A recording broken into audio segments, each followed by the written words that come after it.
Yeah, the human-animal relationship amongst the Bushmen has interested me a long time. I've already referred to it in comments before now.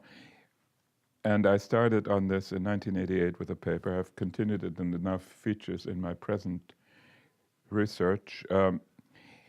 And it is something that people studying Bushmen have not looked at in the way I'm looking at it. For some reason, I think it has to do with the fact that the cultural materialist ecological paradigm has been so predominant in anthropology that this aspect of the human animal, specifically hunter-prey relationship, has not been considered. It has in Siberian anthropology, Rane Willerslev deals with it, of course, Tim Ingold, Amazonian anthropology, the Eduardo Vives de Castro and Philippe Descola, and in South India, Nurit David, and Australians, of course, forever. But somehow anthropologists, ethnographers who've studied the Bushmen have looked at animals primarily as meat on the hoof, feeding the stomach, not the mind, you know? And this has intrigued me all along because I felt, why should these hunter-gatherers on this score be so different from hunter-gatherers everywhere else, hunting peoples everywhere else? Interestingly, too, having recently read Descola's Beyond Culture and Nature, he does say, he has a brief discussion of the Bushmen, but he's got it all wrong. And he does also say that Africa, other than West Africa, that he doesn't really cover with his paradigm. And I think there are good reasons for that, because so much of Eastern and Southern Africa was done by English-speaking Anglophone anthropologists who weren't that interested in myth. They were interested in ritual, right? And rather than myth and cosmology as the Francophone anthropologists. I'm thinking of Griol, for example, with the Dogon. So anyway, so somehow when animals appear in the ethnographic literature, they're seen primarily as a food resource. And what alerted me to the fact that this is different is my interest in Bushman mythology, where animals, as I already said earlier, are the principal characters, either as animals or, and this is so intriguing because it leads to the other thing, the transformation. Most of the characters that are animals are actually human animals, weird creatures, hybrid beings, stereanthropes, that commingle in their being human and animal traits. But they do this in a very, very subtle way. They're not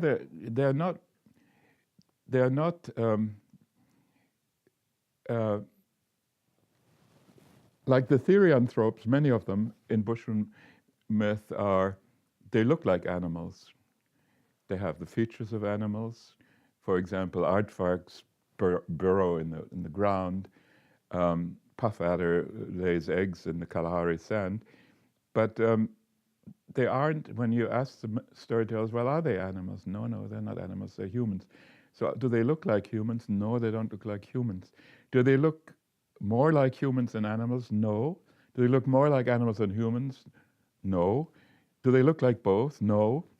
They're neither animal, nor not animal, nor not human animal. So it becomes all. I think it has a lot to do with perspectivism. I mean, Viveiros Castor is very subtle on this. You know, an animal, from his own perspective as a human, as a jaguar or a peccary is really sees itself as a human and sees the human as an animal. So this really creates what he calls ontological entanglement. And there's a lot of ontological entanglement in Bushman myth.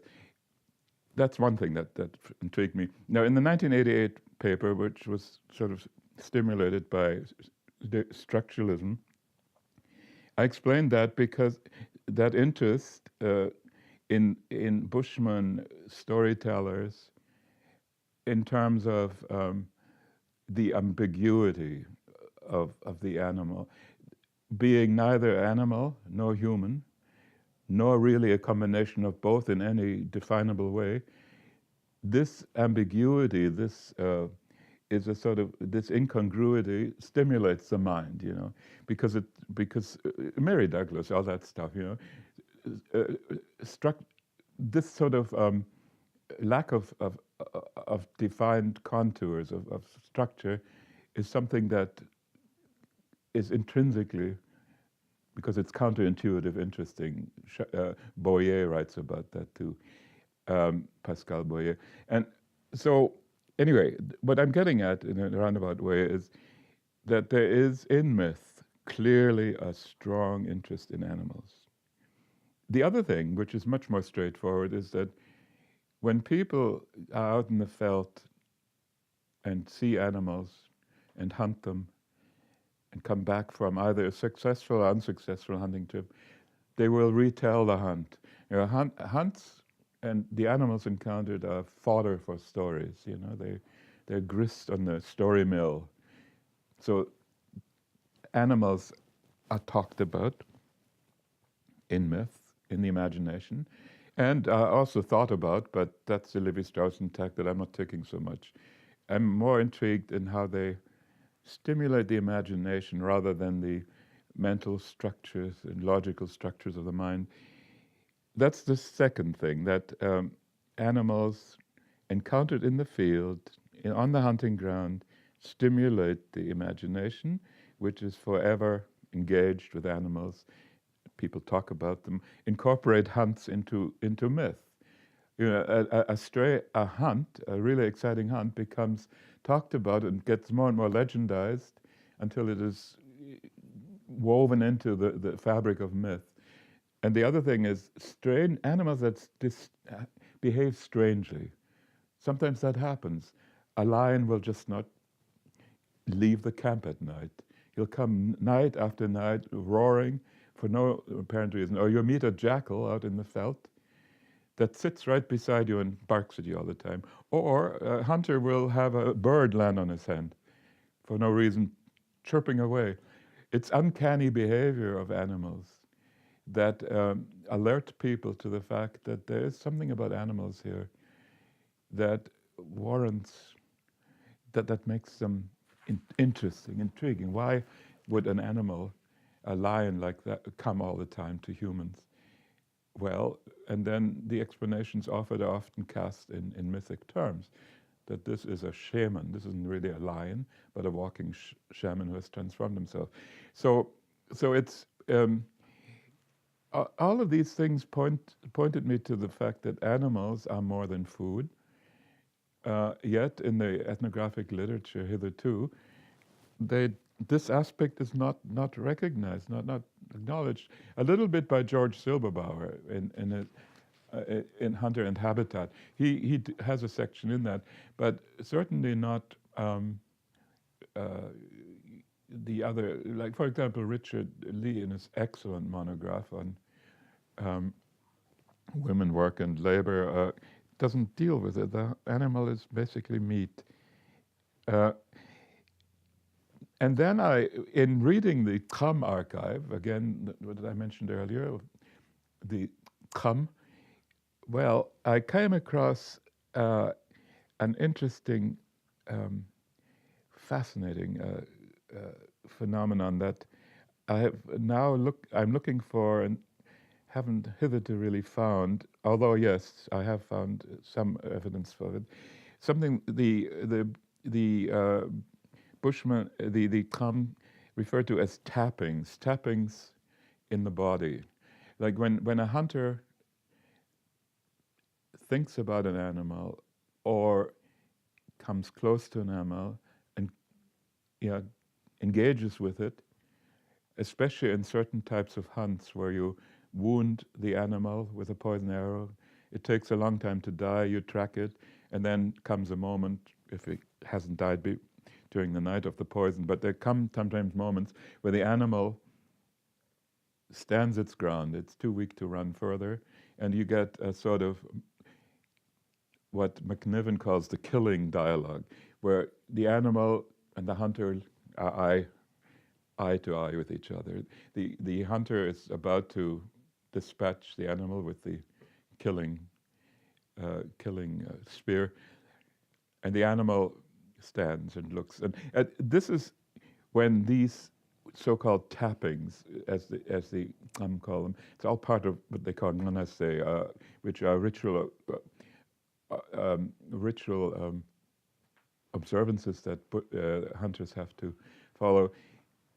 When he gets these tappings in his body, in different, when it's a springbok, the springbok, for example, has dark lines running down his face from the eyes, and these tinkle in the hunter, or the legs, or the markings on the side of the animal's body that are dark again or white. They suddenly feel strong sensation there, and the Bushmen call it the tappings. I see it as a kind of somatic bodily experience of a sympathy bond, not in the sense of sympathy, of feeling sorry, but simply of corporally experienced engagement with the animal. There's some interesting work about that I recently read about the Caen Bushmen by what's his name, Lieberman, where these intersubjectivity that I sense in this concept of nganase is actually described in that the hunter sees his own reflection in the kudu's eye, and thus becomes all the way, again perceptively, aware of the animal engaging with him, because he sees himself in the kudu's eye. Mind you, this all, of course, there are different explanations for it, but it's not a far stretch, I think, to, especially if animals in your mythology and your cosmology are these persons, non-human persons, to see in this all this as a manifestation of the hunter's engagement with the prey. And anyway, so this is what I wrote about in an essay that's just coming out in South African Archaeological Bulletin about the supererogatory aspects of Bushman hunting that have nothing to do with food and technology. It all has to do with empathy, with sympathy, with mystical encounter, with mystical things, mythological things. So that's what the third or fourth thing there is, that there are those moments in certain hunts, not all hunts, certainly, and especially much of this has gone by now. When you hunt with dogs, for example, which many Bushmen do, and the animal is just killed by the dog, these moments don't come. Or nocturnal hunting doesn't, or pitfall hunting. Not all hunting has this element of intersubjectivity with it, but some hunting, especially the stalk, wound the animal, stalk, and then kill the stationary animal. The other form of hunting that I think this works, again, based on the Tram literature and stuff that anthropologists have written about amongst the Caen, is endurance hunting, when they run down an animal, which the Bushmen have done, and still sometimes do. It's a very strenuous way of hunting, but it works pretty well.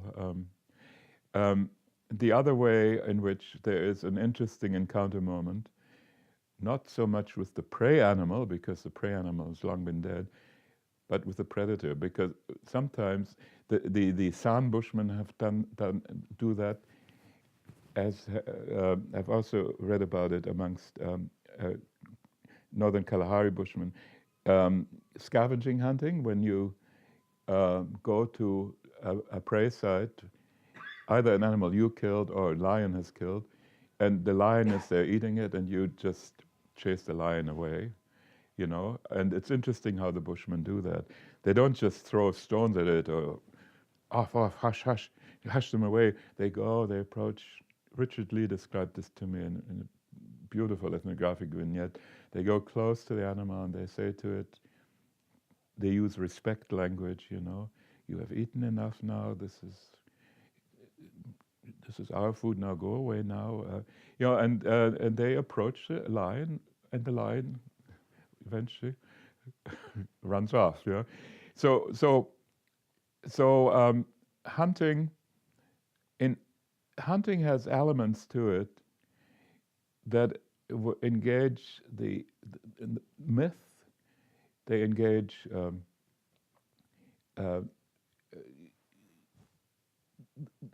empathetic and sympathetic feel, a sense of connectedness that I have not found described much, although it's now, as I made reference to a couple of sources in recent anthropology, and also Richard told me about this person in personal communication. I don't know if he published this bit about the lion scavenging hunting. So the relation. So I see mythology and the hunt both as ways through which ways through which people express a connectedness to animals. And it is especially striking when it comes to the trance dance, and I talked about that before, the transformation into the lion, or during the initiation ritual, when the girl, undergoing menarche, at certain moments in the transition phase of the ritual, becomes an eland.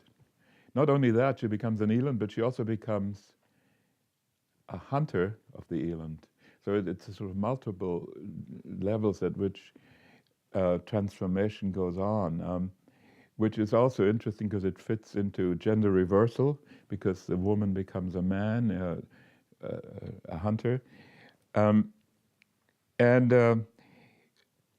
this transformation is fascinating, and I haven't seen it described very much, because most of the descriptions, accounts of the Bushman trance dance deal with the aspect of altered state, of the trance experience. And yet, although mention is made of transformation into lions by Richard Katz in his classic 1982 book, Boiling Energy, which is a study of the trance dance amongst the Junkrasi. But most people, especially Lewis Williams, who is very, very beholden to the trance hypothesis, doesn't give it enough play, doesn't recognize it sufficiently. And I find that it is more common than we think, and it fits very nicely into the shamanistic, because it's common in shamanism, isn't it? The Inuit have it too. The transformation of the animal, of the human into the animal. And I witnessed one of these in my fieldwork in 1974. It was the end of May, and I was told by my assistant and field assistant and interpreter that there's a trance dance tonight, and it's going to be given by this particular man, and he will become a lion. I said, oh, yeah. Well, I went with great skepticism, of course, still remembering the 1960s and 70s debate about Castaneda and the supposed way in which Don Juan, was it? No, not Don Juan. The Yaqui shaman, Don Juan, became a crow, right? And they discussed, did he really become a crow? Did he really fly? Yes, but not really the way you think. So that elicited a big debate in anthropology, including a whole volume devoted to whether or not Castaneda is a freak, right? And the hocus pocus versus God's truth debate. I remember that. And it is, okay, so I thought, aware of that, I thought, yeah, a transformation. Well, I went, of course.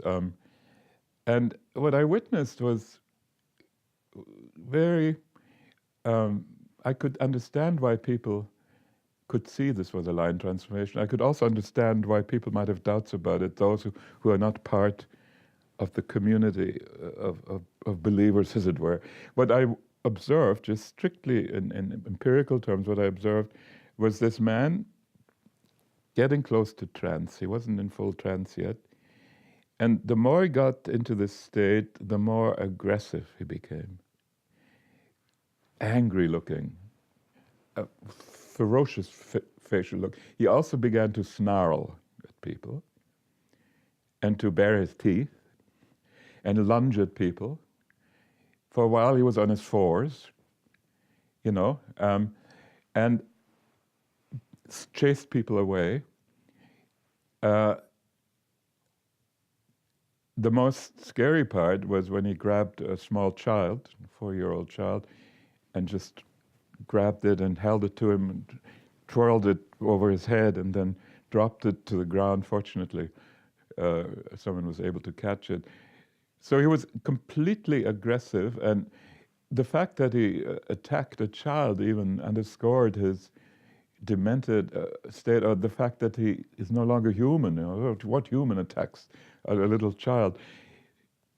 Yet he didn't suddenly have 4 legs and a mane and fangs and claws. Although Bushmen, transdancers who undergo this experience and describe it, will say, my fangs are growing, my fingers, my hands are growing claws, I get hair around my neck. So they describe it as such. I guess in their interior state, maybe they feel they are an actual line. People who see it see what I just described and then make of it whatever their culture, I guess, cultural framework is for it. To me, it was a man who did a very convincing and gripping, histrionic, kinoaesthetic portrayal of a human being a lion. Yeah, that's as far as I could go. But to the Bushmen, he was a lion. Yeah, he was now a lion. Not all of them. I should immediately qualify this. I talked about this experience to people afterwards, and some of them said what I just said. Yeah, this guy was a lion. Others said, nah. Others said, nonsense. So there was by no means consensus. Mind you, we're now looking at the late 20th century when I was there and witnessed this. And I deal with this too in my book, the what I call, using Weber's term, disenchantment that has spread over the Bushman